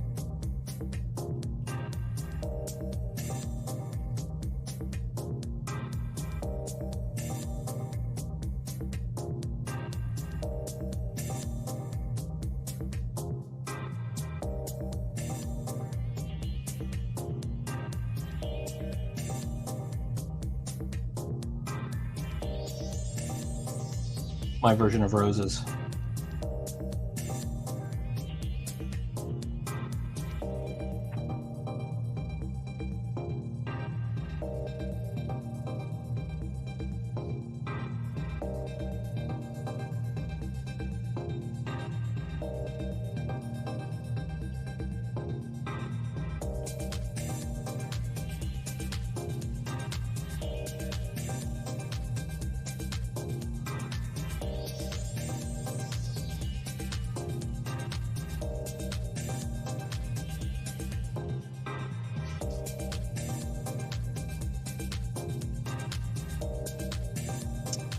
And then her dress, and then like all of her other elements are supposed to sort of support this flower fairy look to her, you know? Like these should look like petals. I don't know if they do.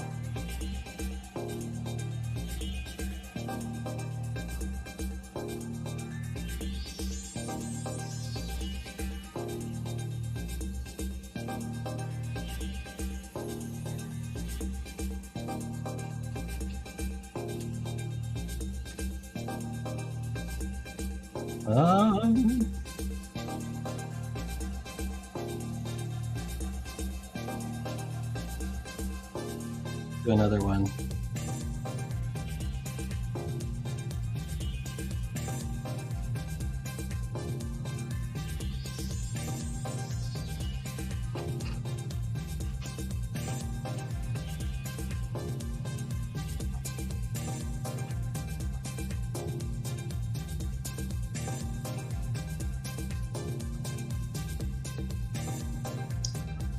Oh, that's looking better.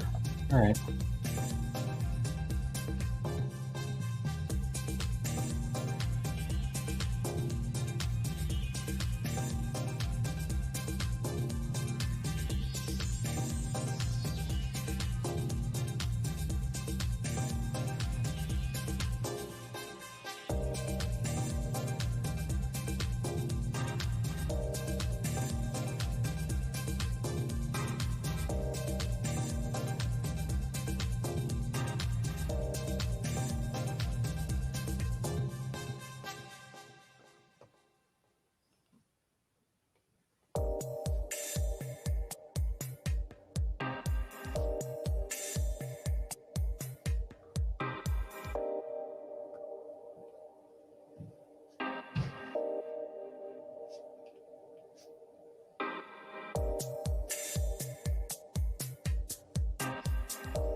And then we're just going to kind of fake in these trees.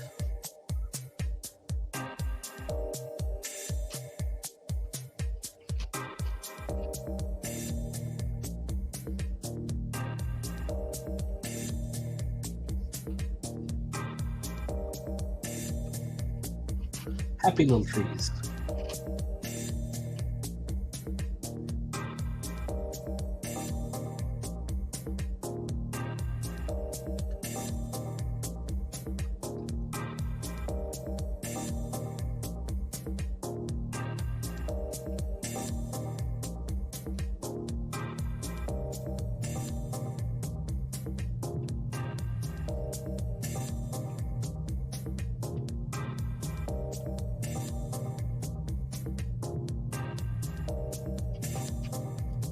I can see where I messed up is down here. Yeah, embrace the imperfections in comics, though. As long as your universe looks correct, it shouldn't have to look all the same. Gru the Wanderer and Conan, they live in different universes.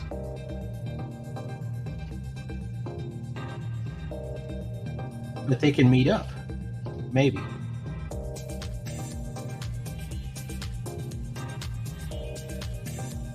There's no reason that they should be drawn the same, though.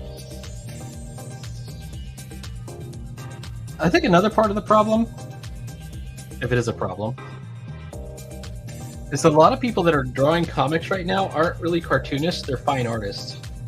They're, in a sense, they're too good to be comic artists. Like, I think David Finch is too good to be a comic artist. Do you think of David Finch as a cartoonist? I don't. He's too good. Alex Ross, not a cartoonist. There are people who can do both. I would say Steve Rude can do both. I couldn't ink in real life. Well, that's all right. T&E Repair says, wow. Was it wow because I low-key insulted David Finch? I didn't mean to. Not really insulting. I'm saying he's just too good to be a cartoonist. I mean, you probably don't think of him as a cartoonist either.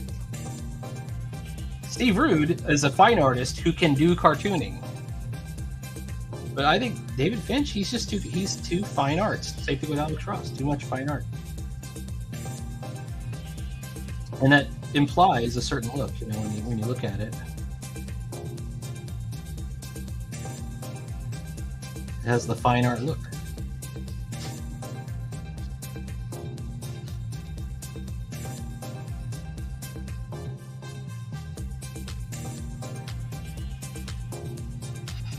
I like comics written and drawn by the same artist. Yeah, you and me both. That's totally. So that's an Eisner thing too. Eisner, if you read the Eisner Miller interview, Eisner says, and Miller agrees, Frank Miller, that because he says the best comics are the ones where the artist, the inker, and the writer all inhabit the same body. I'm like, wow, perfect. Yeah, because I mean that's the whole effect. The whole effect is what you're creating. There's also a great Mazzucchelli, like a David Mazzucchelli quote. When he, it's not really a quote. It's part of a bigger, almost like a one-page cartoon. Who is your favorite illustrator? I like the old book illustrators into too. I like Frank C. Pape and Henry J. Ford. Which you might like old turn of the century like fairy tale book illustrators. I quite like. Then I like Winsor McKay, who's an actual cartoonist, and E.C. Segar, and I don't know. I like a lot of illustrators. All right, so this is supposed to be some kind of flask. It's like a gracefully curving flask, a potion flask of some kind.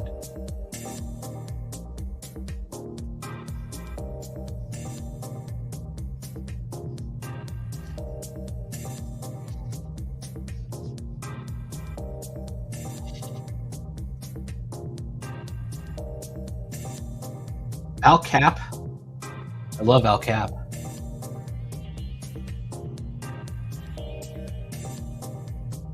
Sideburn says, I think more artists want to be like Liefeld and Finch. Yeah, I think that's... Well, I mean, are you sure? I mean, I see a lot of Loki insulting Liefeld, and that's unfortunate because I don't think people understood that what he was creating was that consistent look to his world. Yeah, Frank C. Pape. Frank... I'll put it in the chat. Frank C. Pape. And there's like an accent on the A in Pape, and unfortunately,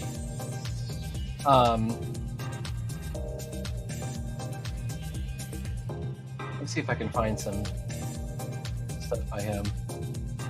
Yeah, I think Gustave Doré, another incredible. Gustave Doré, another great one. You can get lost in those illustrations. I mean, obviously, those are not comics at all.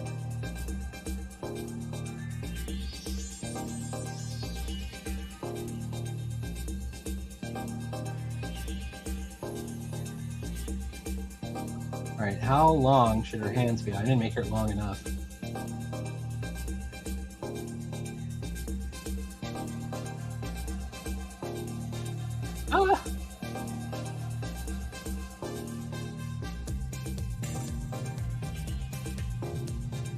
Take a look.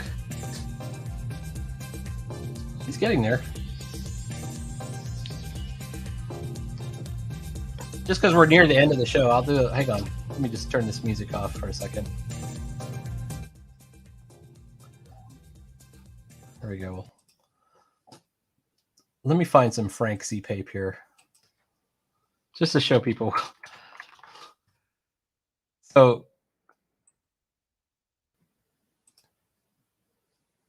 like, illustration is different than cartooning, obviously. I'm going to present my screen. Present screen. Where is it? These are Frank C. Pape, and but I think the soul of comics is in book illustration, where they've taken one scene from a book and they've illustrated it. And he did like the illustrated Ramayana. He did the illustrated Several like fairy tale books. Look at this. I mean, that is incredible right here. There's almost a mythological quality to his illustration.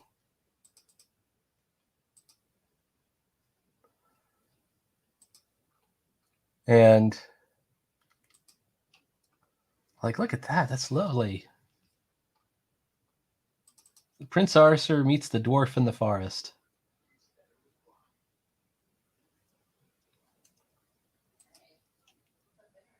This is from the Ramayana, I think.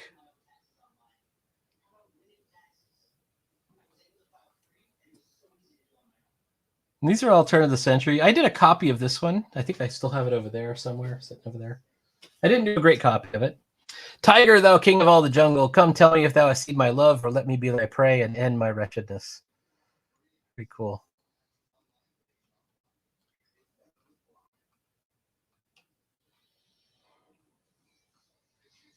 I like them a lot. Let's see, Frank C. Pape, Gustave Doré. Like this one is incredible. Let's see if I can find this, zoom in on it, because when you actually see it, oh crap, it's not going to show me the whole thing.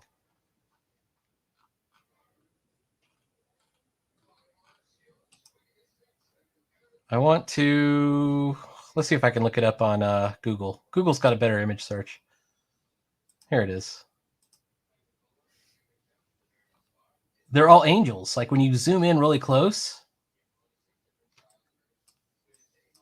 they're all angels. It's like that's an amazing image to me.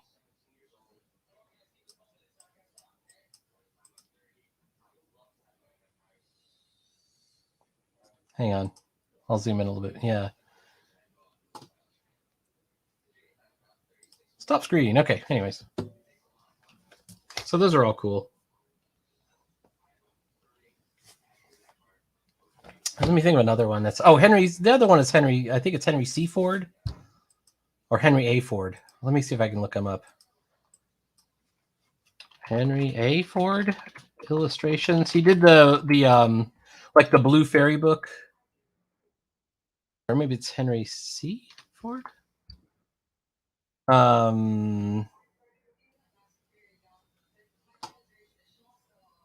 Henry J. Ford. Henry Justice Ford, I think is what it is. Henry J. Ford. There's like a million Henry Fords, right? Okay, so I'll show you this one too. Share screen. Henry J. Ford illustration. So same deal here, and it's the same style. So you can see I'm pretty consistent with the kind of stuff I like. As far as like straight up illustration. Look at this one. This one. Oh, let's see. I have to reshare it. Stop screen. Present. Not slides.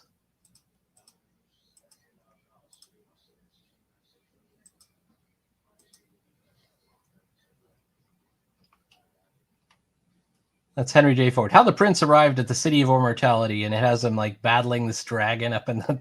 But the dragon is equal parts frightening and also cartoonish. Like it looks almost like CC and Beetle, you know, or Beanie and Cecil. CC and Beetle, Beanie and Cecil, and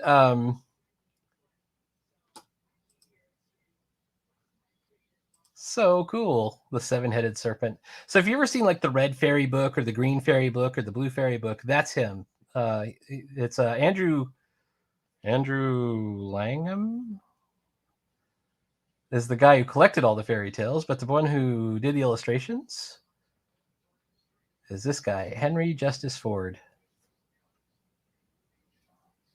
Petru has to turn back from the Fairy of the Dawn from the Violet Fairy book. Andrew Lang, that's who it is. So cool.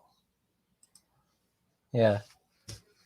So now Dintu too, you specifically said favorite illustrator, not favorite cartoonist. So that's where I went with that.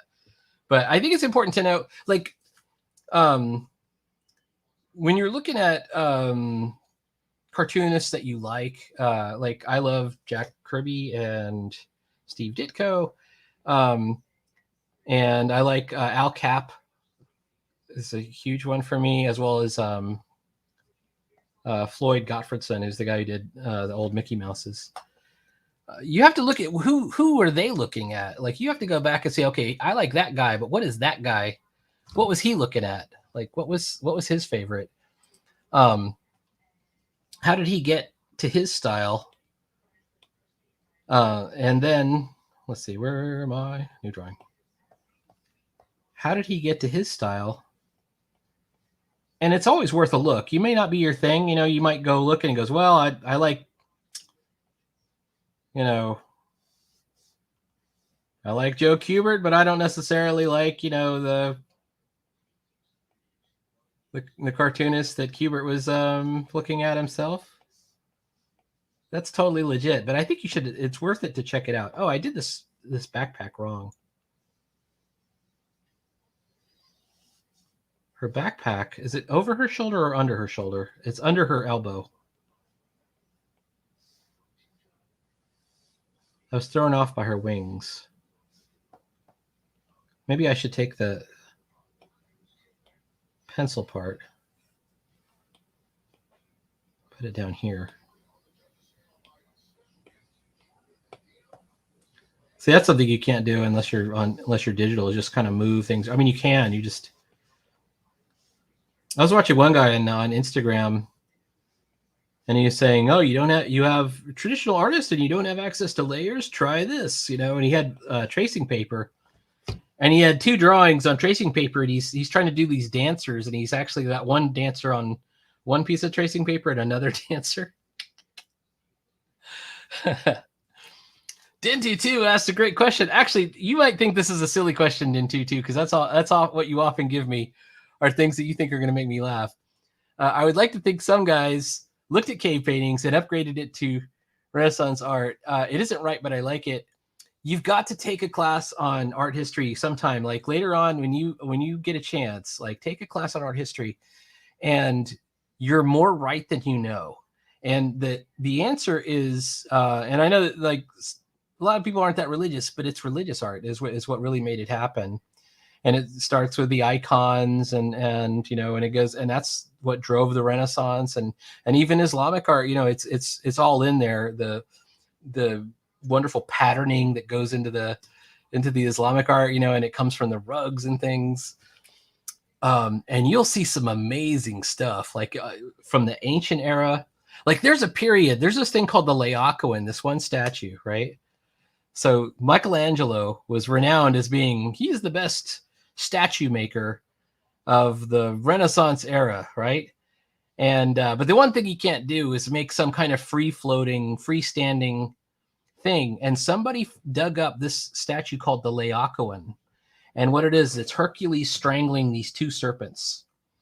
And the serpents are hanging free, and it's all made of marble. And it was like buried or lost at sea or something like that, but they found it.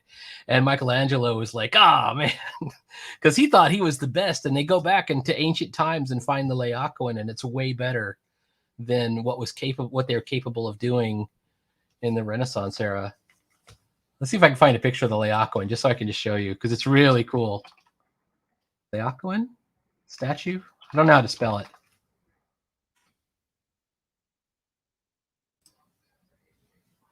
Here it is right here. Okay, I'll show you this picture. Hang on. Laocoon and his sons. It's this. This is an ancient piece of sculpture with the snakes here.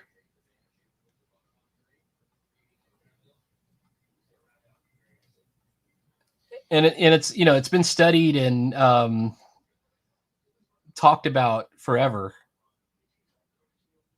But at the time, what was so amazing is just how did they do these freestanding bits without it breaking? So if you look at the Wikipedia page, I'm curious to look at it myself, because I only heard it in an art history class. I wonder what they have on the Wikipedia page. But yeah, art history starts with starts with prehistory, starts with the cave paintings. Have you ever taken one of those 23andMe tests? Or Ancestry.com. I think my mom got me Ancestry.com, which I took it, and now I regret it, because now if if I want to be a serial killer, I'm going to get caught because I put myself in Ancestry.com database, or if one of my kids decides, I mean, I feel like I've done my kids wrong. If they want to become serial killers, I've ruined their careers. But it is actually worse than you know. I didn't realize what they could do with your DNA. They could do some really terrible things, figure all kinds of stuff out. But it's probably good. I don't know. But anyways, if you get your Ancestry.com, it'll show you the percentage of Neanderthal that you have, and I have a high percentage of Neanderthal. I'm just telling you. I've decided in a lot of ways to start calling myself a Neanderthal American. And no joke, by the way, I was higher than normal on Neanderthal. So maybe these are just cave paintings. Maybe that's the thing. You got to be related to Neanderthals. You have the artistic urge. And by the way, Neanderthals aren't necessarily, I mean, there's all kinds of, you might think everyone's related to Neanderthals. Neanderthals specifically from that particular, well, there's others, right? There's other, right? The strong penchant for tools and learning you have. Yes, exactly. I have the need to go wrestle a cave bear. Something like that. All right, let's see. Oh, she's got her. I got to do my toe trick. Is to see how the toes are a staircase. It's like that. 1, 2, 3. How many toes does a human have? Well, she's a fairy, so she only has 5 toes. All right, here we go. Boom. I don't know how to decorate her skirt thing. I might just cover up some of it. And she's supposed to be on the seat that's like a tree trunk that's coming up out of the ground. And then we're going to see all of her alchemy stuff. Alembic. I'll have to do some research and figure out what all this stuff is. I just kind of drew it.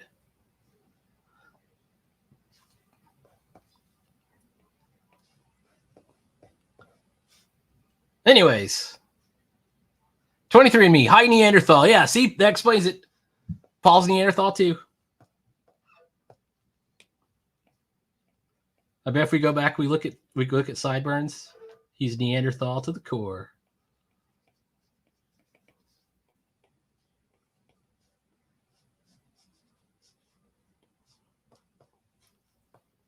They even put, it's kind of funny because when you get the little note from them, it's like they give you back your results and it says, you have an unusually high percentage of Neanderthal, equal to 1% of the populace or something like that.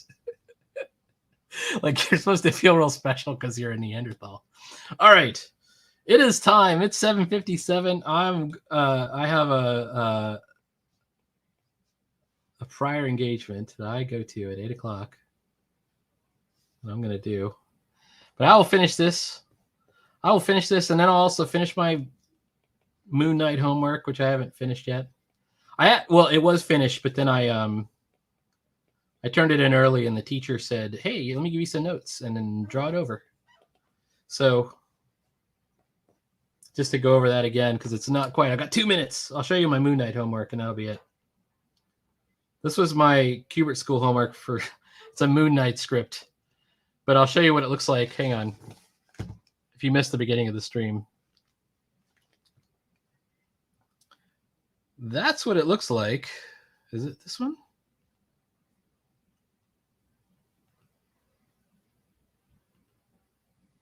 It's this one. This is the notes he gave me. Oh, wait. You can't even see anything. Never mind. Hang on. Stop screen. Yeah. These are the notes I got. And these are actually really good notes. And he actually did one of the corrections himself. He just grabbed this and made it bigger. This character in the foreground. So I really appreciate that. I always like to get good edits. All right. Anyways, horizon line make them eye level. That's great. All right. Talk to you later. Is Moon Knight public domain? No, he's not. But this is for a class. This is for my Kubert School class that I'm taking. So they'll give you a script. They'll say, okay, here's an 8-page script, and it's usually a script that the teacher himself has worked on. So he's either done it or knows somebody who's done it, and then you have to draw it, and then they're going to give you notes. But to answer your question in a more confusing way, Moon Knight is Batman, right? So Marvel has like 5 versions of Batman. Marvel's Batman is Moon Knight, but also the Shroud, and also Nighthawk, and also there's probably another Batman somewhere. And Daredevil is kind of Marvel's Batman in a lot of ways. So between Moon Knight, Daredevil, the Shroud, and Nighthawk, they kind of have Batman. And Marvel also has like 5 different versions of Superman. So Marvel has the Gladiator, right, from X-Men. Then you've got Icarus from the Eternals, who flies and has, the I-beams. He's got Wundar, who has the exact same origin. As a baby, he's put on a pod from a dying planet, and he has the exact same powers. And Hyperion. So there's 4 right there, and there's probably some more that I'm missing. But yeah, so not exactly public domain, but I would say it's definitely an homage type character. Anyway, all right. I will talk to you later. Is it? Yes, that's correct. Marvel is Moon Knight. Batman, of course, is DC. Yeah, that's correct. It's basically a way to use that character without actually owning the character. So an homage type character, or I don't know. You can see it on TV tropes. Steak's not here to yell at me. Yeah, it's just like Kazar is kind of like Tarzan, right? All right. Let me get my outro booted up. All right. Thanks so much for stopping by. Keep on drawing, everybody, and I will talk to you later.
Because all you of Earth are idiots.